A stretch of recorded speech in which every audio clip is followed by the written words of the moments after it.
Good afternoon and welcome to Leeds Hacks News. I'm Ben Dinning. And I'm Abigail Johnson. Here are today's headlines. The man with the pram, John Burkill, is on the road to £2 million. And a catastrophe. Cats are being abandoned now more than ever. But first, a new euthanasia bill has been proposed and is set to be debated on the 29th of November. If the bill is passed, patients with 6 months left to live will be offered for the chance of assisted dying. Molly Cook has more. A new law has been proposed for England and Wales. Adults with terminal illnesses who are expected to die within 6 months could be eligible for assisted death. I spoke to Millie Desmond, who has recently lost her grandfather and supports the new bill. So my granddad was suffering for a long period of time with an illness, and he couldn't really do much for himself. He was literally just lying in a hospital bed. And when we go and visit him as a family, it was really hard to see him, and it quite upset all of us, just because he couldn't really do anything for himself. It wasn't like the granddad that we knew and grew up with. So I just feel like introducing the euthanasia bill earlier would have been a nicer thing and help us grieve as a family more. MP Kim Leadbeater is pro-assisted dying under the circumstances the bill outlines, such as the individual reaching the minimum age of 18. MPs will debate the bill on the 29th of November. They will have a free vote, meaning it will not align with their party's agenda. The potential for abuse as well, where if, say, somebody does have a certain amount of control over somebody and they push them to that, and it's just another thing that could be abused in the sense that they're forced into it. Or the other side that I was saying earlier was where it becomes something that we're expected to do it now, or we're a burden. So that's both sort of sides of it as well. It's a good idea because I think there's some really sick people there that just don't want to be a burden on their families, but it also needs to be just controlled. I think it's a good thing because if someone's got 6 months to live, it's their decision really what they want to experience out of life. Every year on the 11th of November at the 11th hour, the country falls silent to remember those who lost their lives for our freedom. The people of Leeds marked Armistice Day over the weekend. Saffron Carroll attended the service. Marking the 106th Armistice, the people of Leeds gathered at the cenotaph. Serving officers and veterans alike came together to pay their respects. I lost my father in the Second World War. So I've been up to his grave this morning. Those who gathered by the memorial expressed the importance of the day. People gave their lives basically to defend the freedoms that we enjoy in this country, and we must remember that. We're relying really on younger ones to keep that going long after we've gone. It's so important. Each Remembrance Day, people from all walks of life join together in solidarity. On Remembrance Sunday, everybody comes in, everybody gets together and unites under a shared identity and a shared belief. So it really fosters a sense of belonging. This day continues to hold a special place in the hearts of many, as we remember those who lost their lives for our freedom. My husband served for nearly 35 years, so it's really, really important. We've lost a good few friends. Youngsters have got to remember that the freedom they have today is because of what guys did at the time. A day in the calendar that should never be forgotten. As the clock struck 11 on the 11th day of the 11th month, the city fell silent as people stopped to reflect on the lives that have been lost. Well, now we're joined by Lord Mayor Councillor Abigail Marshall-Catung. First of all, thank you for joining us today. Can you tell us more about your role over the weekend?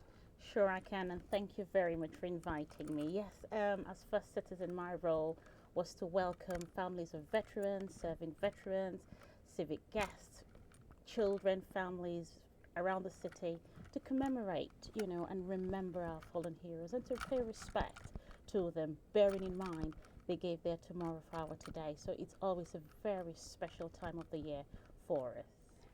So why do you think it's important to honour and bring on that celebration for Leeds as a city today?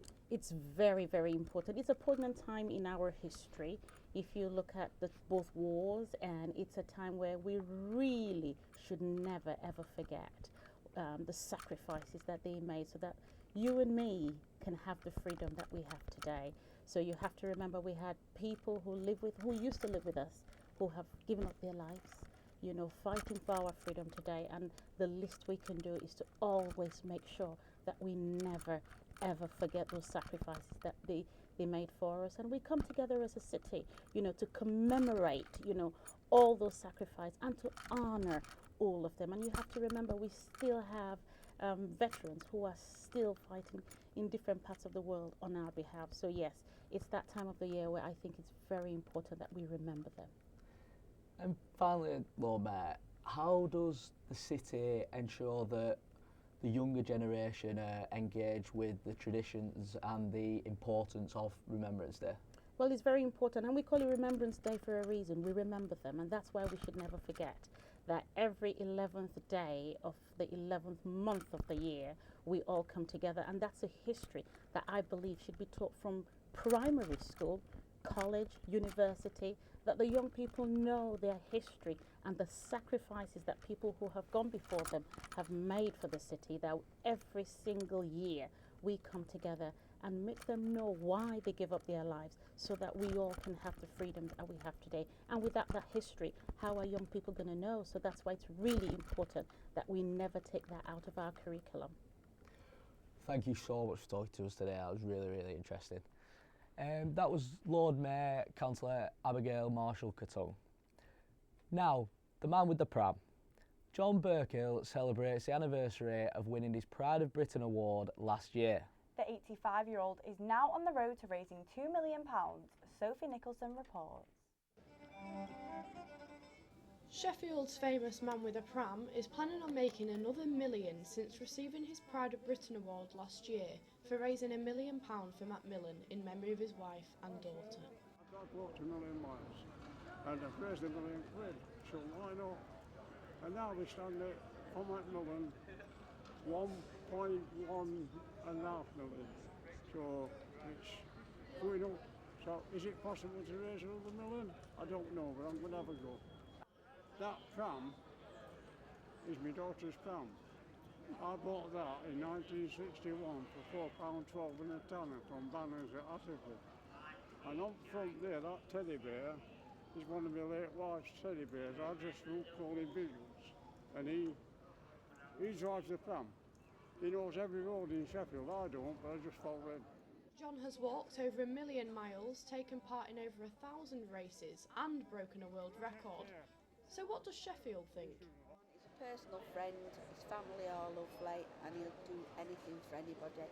He goes visiting all the hospices, he's got friends that are there himself, personal to him, and he goes out on Fridays and sees all these people that think the world of him. John has now been fundraising for 17 years and inspires many people across the country, especially with the help of his friends. You should have a gold medal. It's marvellous, really. Because it's marvellous. For what he's done for... For what he's done for Sheffield. Is it Macmillan? I think Macmillan. Macmillan. And Sheffield collected. Yeah. Yeah, he's done a lot, love. He's done a lot. He should get a knight. So with his bright green wig, his 60-year-old vintage pram and his unique charisma, who knows what goals John could achieve next. The number of abandoned cats in the UK has risen by 30% in the last year. This has caused cat shelters to have extensive waiting lists, with many following a one-in, one-out policy. Lara Gone went to Yorkshire Cat Rescue to find out more. Last year there has been a 30% rise in the number of abandoned cats. With these figures on the rise, cat shelters are struggling to manage. The last 6 months has probably been the worst we've had, with cats being abandoned here. So it's never something we've really experienced before, where cats would be brought to a centre and just abandoned in the car park. Yorkshire Cat Rescue is busier than ever before, with over 350 cats on the waiting list to be adopted. Word of mouth is so important to these charities as they rely on social media to spread awareness.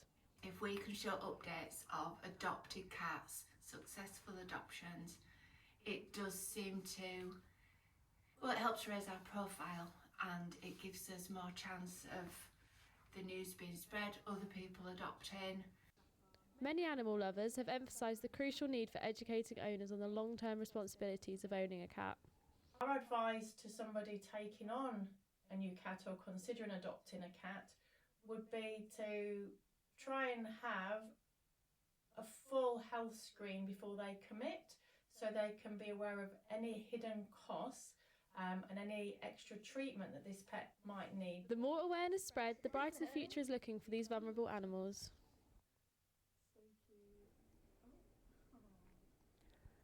A new charity shop, which is only selling designer labels, has opened in Leeds.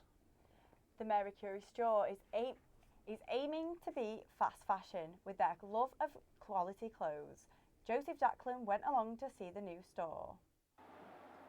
A charity shop with a difference. The new Edit store in Chapel Allerton is championing pre-loved designer clothes. Basically men's, ladies' clothing and footwear, and obviously some accessories as well. For us it's all been about autumn winter feel, because obviously the seasonality is really key. I mean, the budgets that we have obviously are applicable to the store, but what we're actually doing at the moment has been way in excess of what we ever thought it would be. The term slow fashion may be foreign to some, but it stands for the rejection of overconsumption. Academics in many fields are looking into the rejection and what it will mean for the future of fashion. So obviously since the 90s, fast fashion has been the predominant business model for fashion, and it's about very fast cycles of fashion, so constant new clothes coming into the stores. The shop is fast becoming a local favourite. It's very well done, it's very well presented, it's really good quality things that are in there, and the prices are still exceedingly good as well. It's a really good idea. It intrigues people, it draws them in. Makes a bit of a difference to your normal charity shop appearance. It looks more like a high-end clothes shop. The message is clear: shop sustainable, give to charity, and support slow fashion. I don't know about you, Abby, but after seeing that, I'm thinking about going down and updating the old wardrobe. I mean, after seeing that sweater, I'm not surprised. Wow. Cheers for that. That's all we've got time for today anyway. I've been Bending In. And I'm Abigail Johnson. Thanks for watching. Goodbye. Goodbye.